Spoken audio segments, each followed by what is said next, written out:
Hi friend, ব্লগটা আমি শুরু করলাম। আশা করব আপনারা সকলে ভালো আছেন। বড়োদেরকে প্রণাম জানালাম, ছোটোদেরকে অনেক অনেক ভালোবাসা। আজকে আমি পড়ব অমৃত কথা দুষ্টু কুমার। তো সাথে থাকুন। পুরাকালে বারাণসীতে কৃতবাসা নামে এক ক্রোধী রাজা রাজত্ব করতেন। তার প্রথম পুত্র জন্মালে দৈবজ্ঞরা গণনা করে বললেন যে মহারাজ একে সাবধানে রক্ষা করবেন, কারণ এই পুত্র পানীয়ের অভাবে মারা যাবে।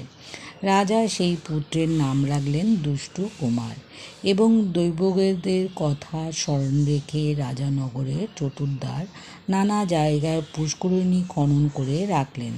প্রতি 4 রাস্তার মাথায় জলস্রোত ও জলের পূর্ণ কলস রাখা হলো। রাজা সচেতন থাকলেন যাতে রাজকুমারের জলের অভাব কখনো বোধ না করেন। বয়ঃপ্রাপ্তির পর রাজা তাকে উপরাজ রূপে নিয়োগ করলেন।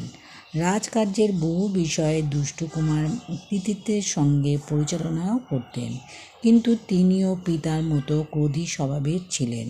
তাই সকল রাজার মতো উপরাজাকেও ভয় পেতে চলত।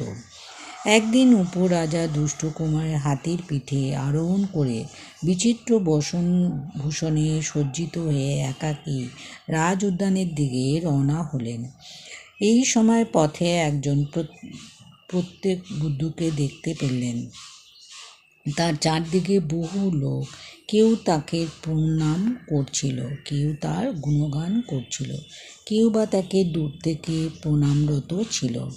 রাজপুত্র ভাবলেন, আমি এই পথ দিয়ে যাচ্ছি, কিন্তু আমাকে কেউই লক্ষ্য করছে না। সকলের দৃষ্টি দেখছি এই ভিক্ষুকের দিকে। ওরা একজন মস্তক ভিক্ষুকের প্রণাম করছে। উপরাজ সেই পথ অতিক্রম করছে, তার দিকে কোনো লক্ষ্যই নেই। আশ্চর্য তো! কোন সাহসে এরা উপরাজাকে অবহেলা করে?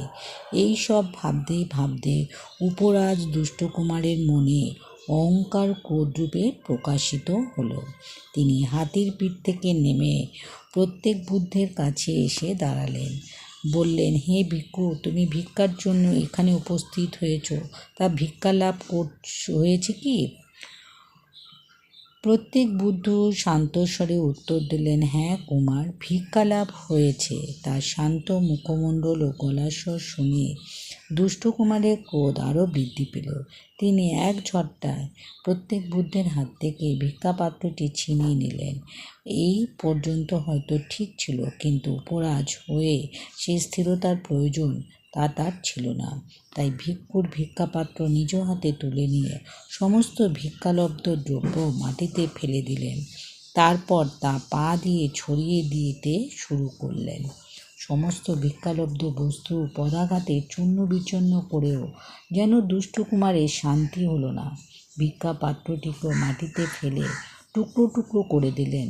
প্রত্যেক বুদ্ধ তাকে লক্ষ্য করছিলেন। এবার তিনি বললেন, ভিক্ষার পাত্রটা অপমান করা মূলত ভিক্ষুকেরই অপমানের সামিল।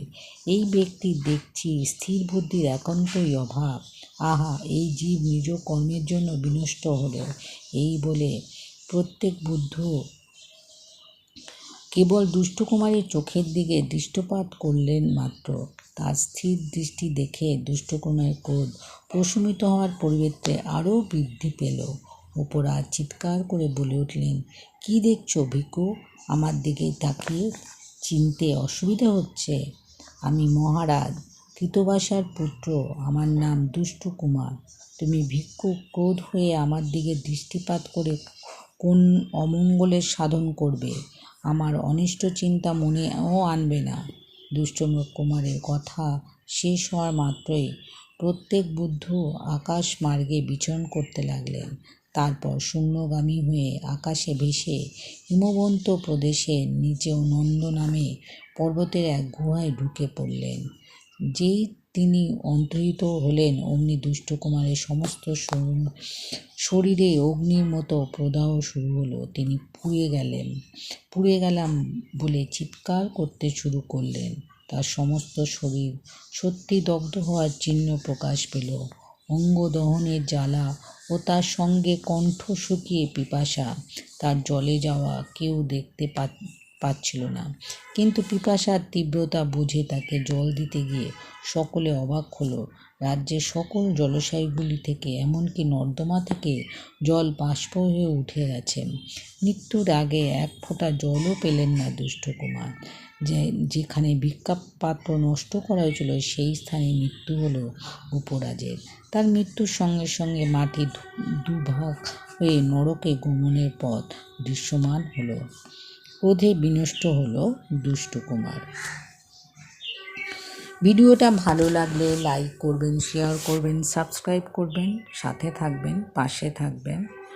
আমার সাথে এতক্ষণ থাকবার জন্য অনেক অনেক ধন্যবাদ।